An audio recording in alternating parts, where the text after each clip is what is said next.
Well, we're at our last stop. This is the North Arm public boat ramp run by the Hennepin County. And as you can see, there's an aggressive campaign here put on by the DNR to stop the spread of invasive aquatic species. So the question is, what can you do now to make a difference?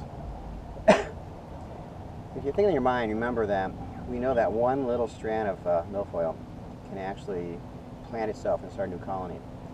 So the idea here is that every boat that leaves this ramp, if it leaves with one strand, that strand might get dropped in another lake that's not infested, and that little strand might grow and infest that entire lake.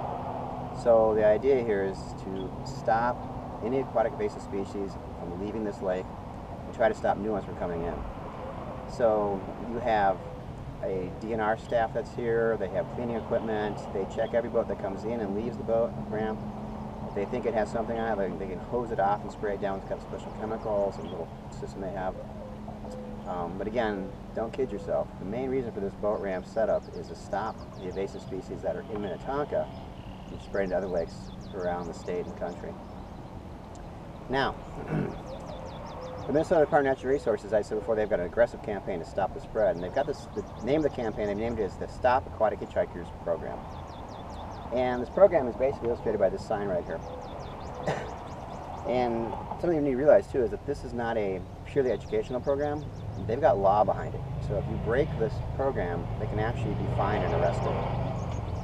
So when you pull a boat out of the lake, first thing you're responsible to do is to clean off any visible weeds. You see anything like zebra mussels, that as well, but from your boat, trailer, pull all the weeds you can find and dispose of them properly in the compost bins they have here for that.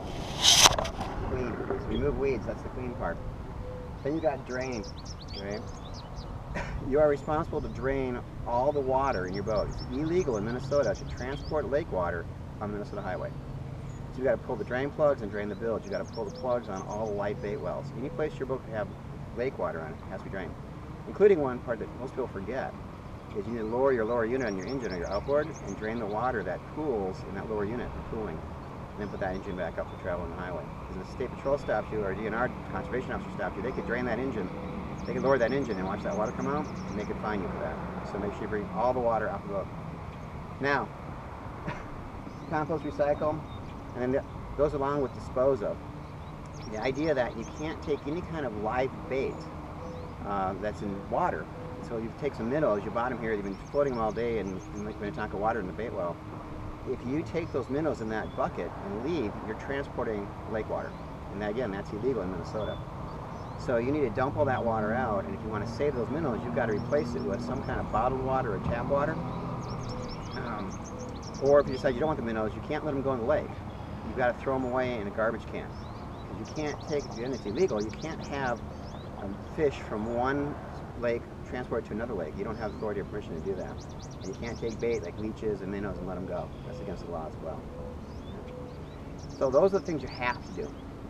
Now, there's really a feeling out there amongst recreational boaters that there's absolutely no reason to do this. We can't stop invasive species. They're going to take over all the lakes. And they just see all this inspections and being stopped in the ramps and cleaning and all that as just a real inconvenience.